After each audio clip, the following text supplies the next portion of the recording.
Hello everyone, hope you are doing well. Welcome back to our channel. Today we are going to practice close test and sentence rearrangement. तो आज हम close test और sentence rearrangement पर base PQRS की कुछ questions की practice करेंगे जो अपकमिंग एग्जाम्स के लिए यूजफुल रहेगा. So let's start. अब पहले एक बार क्लोज टेस्ट रीड कर लीजिए और ब्लैंक्स अटेम्प्ट कीजिए, फिर हम डिस्कस करते हैं. तो वीडियो को पॉज करके क्लोज टेस्ट रीड कर लीजिए. फर्स्ट ब्लैंक अटेम्प्ट कीजिए.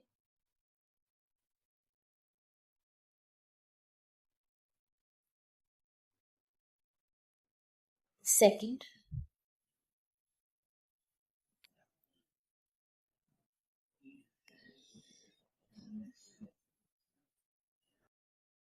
थर्ड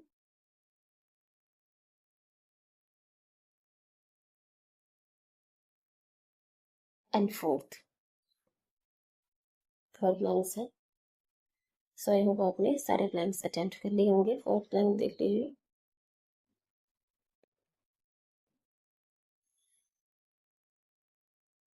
तो हम डिस्कस करते हैं first test. Climate change dash an imminent threat to our planet. तो यहाँ पे बात हो जा रही है क्लाइमेट चेंज की. जो क्लाइमेट में चेंज आ रहा है वो डैश एक इमिनेंट थ्रेट है हमारे प्लैनेट को. तो हमारे प्लैनेट को, अर्थ प्लैनेट को एक आने वाला खतरा मंडरा रहा है क्लाइमेट चेंज की वजह से. यहाँ पे ये कहा जा रहा है climate change dash an imminent threat to our planet, कि हमारे प्लैनेट को खतरा मंडरा रहा है, कि आने वाला खतरा है, खतरा आने वाला एक डेंजर अप्रोच कर रहा है क्लाइमेट चेंज की वजह से. डिमांडिंग अर्जेंट ग्लोबल एक्शन, तो जिसके लिए अर्जेंट एक्शन लेने की ज़रूरत है ग्लोबली, मतलब पूरे विश्व को मिलकर इस पर कोई एक्शन लेने की ज़रूरत है.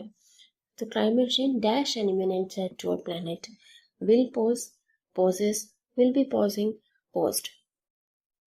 अब यहाँ पे लिखा है अर्जेंट ग्लोबल एक्शन लेने की ज़रूरत है ना. तो क्या अगर वो खतरा आएगा, will pose an imminent threat to our planet, हमें अर्जेंटली एक्शन लेने की ज़रूरत है, मतलब वो खतरा आ चुका है, तो विल पॉज नहीं होगा. वैसे भी अगर आप मैंने पैसेज देखें तो प्रेजेंट टेंस में जा रहा है, तो विल पॉज नहीं होगा, विल बी पॉजिंग भी नहीं, पोस्ट भी नहीं. आंसर हो जाएगा poses. Poses an imminent threat to our planet, मतलब क्लाइमेट चेंज की वजह से आने वाला खतरा है हमारे प्लैनेट पे, डेंजर है, जिसकी वजह से हमें जल्दी से जल्दी एक्शन लेने की ज़रूरत है. डेट टू ग्लोबली, मतलब पूरे विश्व के साथ मिलकर कोई ना कोई एक्शन लेने की ज़रूरत है. तो आंसर हो जाएगा poses. The rise in green house gas emissions, तो बताया गया कैसे थ्रेट्स के बारे में. तो ग्रीन हाउस गैस एमिशंस बढ़ रहा है, डिफॉरेस्टेशन, जो पेड़ काटे जा रहे हैं, unsustainable practices contribute to extreme weather events. Unsustainable practices मतलब ऐसी प्रैक्टिसेस जिससे क्लाइमेट को नुकसान पहुंचता है, जिससे प्रकृति को नुकसान पहुंचता है और आने वाले जनरेशन्स के लिए रिसोर्सेज नहीं बचेगी, तो वो है अनसस्टेनेबल प्रैक्टिसेस. तो अनसस्टेनेबल प्रैक्टिसेस की वजह से एक्सट्रीम वेदर इवेंट्स हो रहे हैं, मतलब मौसम बहुत ज़्यादा खराब हो जाता है इन इवेंट्स की वजह से. राइजिंग सी लेवल, सी में वाटर लेवल जो है वो बढ़ता जा रहा है, बाढ़ आने का खतरा होता है. डिस्ट्रप्शंस इन इकोसिस्टम, और इकोसिस्टम में भी डिस्टर्बेंस हो रही है, प्रॉब्लम्स हो रही है. इकोसिस्टम क्या होता है? अच्छा, लिविंग ऑर्गेनाइजम्स, ठीक है, और एनवायरनमेंट के बीच में जो एक सिस्टम है, जैसे लैंड, वाटर, एयर और लिविंग ऑर्गेनिज्म के बीच में जो रिलेशन, एक सिस्टम होता है, उससे हम कहते हैं इकोसिस्टम. तो इकोसिस्टम में भी डिस्ट्रप्शन हो रही है क्लाइमेट चेंज की वजह से. To dash this effects a collaborative international effort is essential. तो इन इफेक्ट्स को, इन प्रभावों को डैश करने के लिए एक कोलैबोरेटिव इंटरनेशनल एफर्ट की ज़रूरत है. कोलैबोरेटिव मतलब सबको मिलकर, इंटरनेशनल अंतर्राष्ट्रीय स्तर पर सबको मिलकर प्रयास करने की आवश्यकता है, कि इंटरनेशनली सबको मिलकर ऐसा एफर्ट लेना है जिससे इन इफेक्ट्स को डैश किया जा सके. To dash this effects, widen, maximize, mitigate या इन्फ्लेट. अभी यहाँ पे प्रॉब्लम्स बताई गई हैं कि डिस्टर्ब, इकोसिस्टम डिस्टर्ब हो रहा है, सी लेवल राइज हो रहा है, जिससे बाढ़ आने का खतरा है. तो ये सब प्रॉब्लम्स हैं. तो हम क्या बात करेंगे इन प्रॉब्लम्स को वाइडन करने की, मतलब वाइड करने की, बढ़ाने की, चौड़ा करने की नहीं. टू मैक्सिमाइज दिस इफेक्ट्स, इन प्रभावों को मैक्सिमाइज कर सके और ज़्यादा बढ़ा सके. नहीं, जो दूसरी थी प्रॉब्लम है जिस पे हमें अर्जेंट ग्लोबल एक्शन लेने की ज़रूरत है, ऐसा ऑथर ने कहा, तो हम इनको मैक्सिमाइज करने की बात तो नहीं करेंगे, प्रॉब्लम्स को बढ़ाने की बात तो नहीं करेंगे. तो डैश दिस इफेक्ट मैक्सिमाइज नहीं होगा. इन्फ्लेट का मतलब ये होता है बढ़ाना, तो आंसर हो जाएगा मिटिगेट। मिटिगेट का मतलब होता है रिड्यूस, कम करना, मतलब इन प्रभावों को कम करने के लिए, जो क्लाइमेट चेंज के इफेक्ट हो रहे हैं उनको कम करने के लिए एक कोलैबोरेटिव इंटरनेशनल एफर्ट की जरूरत है। Nations dash reducing carbon emissions, transitioning to renewable energy sources and implementing sustainable practices। अब यहाँ पे ऑथर ने कुछ सजेशन दिए हैं कि नेशंस को कार्बन एमिशंस कम करनी चाहिए, रिन्यूएबल एनर्जी सोर्सेज का यूज़ करना चाहिए। रिन्यूएबल एनर्जी सोर्सेज जिनका नवीनीकरण किया जा सकता है, वो एनर्जी सोर्सेज जो कभी ख़त्म नहीं होंगे, जैसे सोलर एनर्जी, विंड एनर्जी, मतलब जो आने वाले फ्यूचर जनरेशन के लिए भी रहेगा अगर हम उन्हें यूज़ भी कर लेते हैं, जो ख़त्म नहीं होंगे। And implementing sustainable practices. Sustainable practices जिससे आने वाले जनरेशन को नुकसान ना पहुँचे, फ्यूचर जनरेशन को नुकसान ना हो और जिससे एनवायरनमेंट को भी नुकसान ना हो, ऐसी प्रैक्टिसेस अडॉप्ट करनी चाहिए। ये ऑथर ने यहाँ पे सजेशन दिया है। तो Nations dash reducing carbon emissions, must, could, would या माइट। नेशन को ऐसा, अभी देखो जो प्रॉब्लम बताई गई है कि अर्जेंट ग्लोबल एक्शन की ज़रूरत है, ये सारी ये प्रॉब्लम बताई गई, उसको देखकर क्या लगता है कि ऐसा करना, कार्बन एमिशन को रिड्यूस करना, रिन्यूएबल एनर्जी सोर्सेज का यूज़ करना ज़रूरी है कि ये चॉइस है, ये मस्ट है? मस्ट है कि प्रॉब्लम्स बहुत ज़्यादा हो रही है तो इंटरनेशनल एफर्ट की भी ज़रूरत है, था ऐसा भी ऑथर ने कहा, तो यहाँ पे होना चाहिए must. Nations must reducing carbon emissions, ठीक है।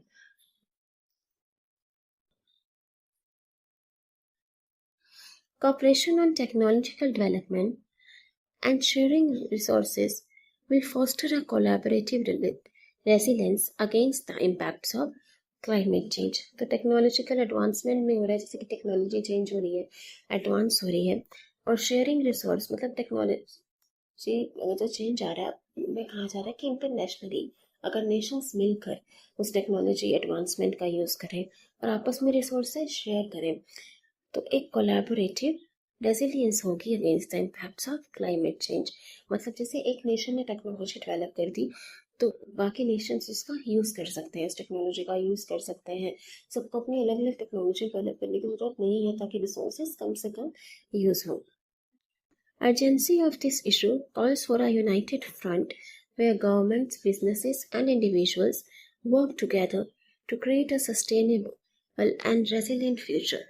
तो यहाँ पे ज़रूरत है कि गवर्नमेंट, सरकार, बिजनेस, व्यवसाय और इंडिविजुअल साथ मिलकर काम करें। ये सिर्फ गवर्नमेंट की रिस्पॉन्सिबिलिटी नहीं है, गवर्नमेंट के साथ साथ जो बिजनेसेस है, इंडिविजुअल्स है, उनको साथ मिलकर प्रयास करना चाहिए, साथ मिलकर काम करना चाहिए कि आखिर एक सस्टेनेबल और रेसिलिएंट फ्यूचर बना सके, ताकि भविष्य को मजबूत बना सके, सस्टेनेबल बना सके, फ्यूचर जनरेशन को भी प्रॉब्लम ना हो, for the dash to come, resilient future for the dash to come, backward nations, generations, businessman, poor people. हमें रेसिलिएंट और सस्टेनेबल फ्यूचर बनाने की जरूरत है। किसके लिए? फ्यूचर किसके लिए चाहिए? बैकवर्ड नेशंस के लिए, पिछड़े हुए देशों के लिए। यहाँ पे फ्यूचर की बात कर रहे हैं।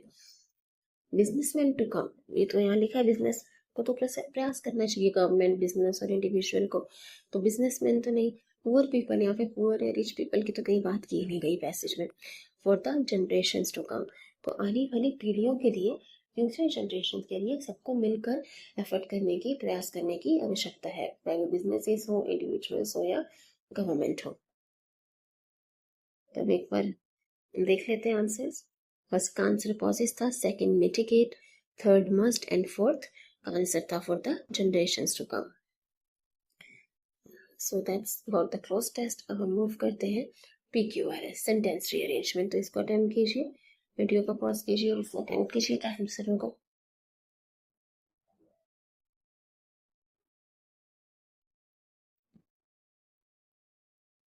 क्लोज टेस्ट थोड़ा सा लेंदी था और जो ऑप्शंस इजी थे, उन ऑप्शंस को चॉइस करना टफ नहीं था, वोकैबुलरी भी इजी थी, तो आपने आई होप अच्छा स्कोर किया होगा, और अगर नहीं भी तो प्रैक्टिस कीजिए, अच्छा स्कोर करेंगे।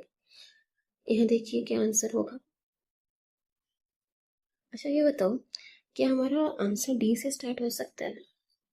फर्स्ट सेंटेंस डी हो सकता है। डी में लिखा है, 3 competing theories emerged to solve it। emerged to solve it, solve what? पहले हमें सब्जेक्ट के बारे में बात करनी पड़ेगी, उसके बात हमने उसके लिए इट का यूज किया है, तो यहाँ पे क्लियर नहीं हो रहा इट किसके लिए आया है, तो डी से स्टार्ट नहीं होगा फर्स्ट सेंटेंस। क्या बी से स्टार्ट हो सकता है, वाज लॉन्ग अ मिस्ट्री, यहाँ किस चीज की बात की जा रही है, वाज लॉन्ग अ मिस्ट्री या हेल्पिंग वर्ब है, तो इसके पहले हमें एक सब्जेक्ट की जरूरत होगी, तो यहाँ कोई क्वेश्चन भी नहीं है तो बी से भी स्टार्ट नहीं होगा। क्या ए से स्टार्ट हो सकता है, beginning in the 19th century देख लेते हैं, फिर बी ए के बाद भी was long a mystery and three competing theories emerge to solve it, origin of movie पे कोई सेंस नहीं बन रही, ये भी नहीं होगा, आंसर हो जाएगा C B A D. C B A D, सबसे पहले C the origin of the move, फिर बी वाज लॉन्ग है मिस्ट्री, तो यहाँ पे सब्जेक्ट आया, उसके बाद वर्ब आया, उसके लिए भी वाज लॉन्ग है मिस्ट्री, फिर a beginning in the 19th century, three competing theories emerge to solve it, अब यहाँ पे क्लियर हो गया इट किसके लिए आया, origin of the move theory की बात की जा रही है, तो सी बी ए डी हमारा आंसर होगा, C B A D. Next देखिए, इसको अटेम्प्ट कीजिए, पॉज करके अटेम्प्ट कर लीजिए।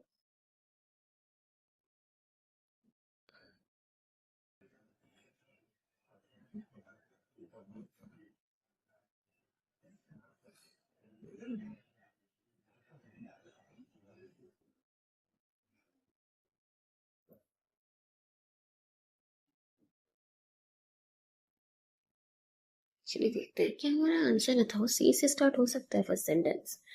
सी में लिखा है the purpose of the relationship is to help the client to solve the psychological problem of the relationship, which relationship, पहले किसी रिलेशनशिप की बात की होगी, फिर उसके लिए हमने द आर्टिकल यूज किया ऑफ द रिलेशनशिप, मतलब तो पहले किसी रिलेशनशिप की बात की होगी, तो सी से तो हमारा आंसर स्टार्ट नहीं हो सकता।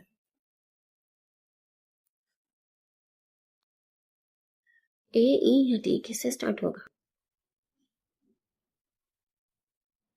देखो क्या ए से स्टार्ट हो सकता है, psychotherapy is a voluntary relationship between the one seeking treatment और the client and the one who treats और द हॉस्पिटल, तो साइकोथेरेपी को यहाँ पर एक्सप्लेन किया जा रहा है, डेफिनेशन दी गई है, एक रिलेशनशिप है साइकोथेरेपी, क्लाइंट जिसको ट्रीटमेंट की ज़रूरत है और जो ट्रीटमेंट प्रोवाइड कर रहा है, या फिर जिसको हम थेरेपिस्ट कहते हैं, तो यहाँ पे एक डेफिनेशन इंट्रोड्यूस किया जा रहा है, ऐसा लगता है ना कि सेंटेंस में इंट्रोडक्शन है, और इंट्रोडक्शन से ही हमारा फर्स्ट सेंटेंस मोस्टली स्टार्ट हो रहा है, यहाँ पे समझाया जा रहा है कि साइकोथेरेपी होती क्या है, तो ए से हमारा आंसर स्टार्ट हो सकता है, क्योंकि ए में समझा रहे हैं कि साइकोथेरेपी क्या है, फिर उसके बारे में आगे बात करते हैं, तो देखते हैं क्या ये आंसर हो सकता है।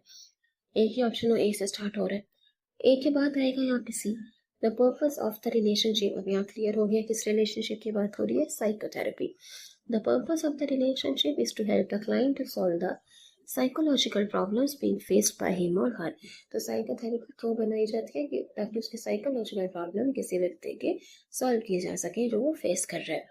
The relationship is conducive for building the trust of the client so that problems में बी फ्रीली डिस्कस, ताकि वो खुलकर बात कर सके, अपनी प्रॉब्लम डिस्कस कर सके।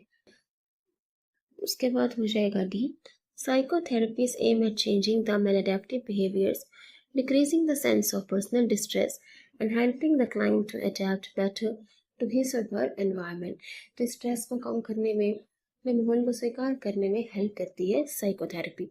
और लास्ट में ई inadequate marital, occupational and social adjustment also requires that major changes be made in an individual's personal environment, तो ये हमारा आंसर हो जाएगा ए सी बी डी ई। ए से क्यों स्टार्ट किया हमने कि ए में डेफिनेशन दी गई है कि साइकोथेरेपी है क्या, बाकी में अगर ऑप्शंस में देखो तो साइकोथेरेपी की बात की जा रही है, आगे बात की गई है, तो पहले तो हम किसी चीज़ की डेफिनेशन देंगे, एक्सप्लेन करेंगे कि हम किस चीज़ के बारे में बात कर रहे हैं, फिर आगे उसकी डिस्कशन करेंगे, तो ए से ही हमारा आंसर स्टार्ट होना चाहिए। इतना टाइम नहीं फिर आपको एग्जाम में ऐसे समझ जाओगे, अगर ऐसा आता है क्वेश्चन कि सही एक ही ऑप्शन था जो एक से स्टार्ट हो रहा था, इसमें डेफिनेशन गिवन है और बाकी ऑप्शन फिर उससे कनेक्ट हो गए, तो यही हमारा आंसर है। नेक्स्ट देखिए, यहाँ पे फर्स्ट जगह फिक्स नहीं है, ठीक है, अटेम्प्ट कीजिए।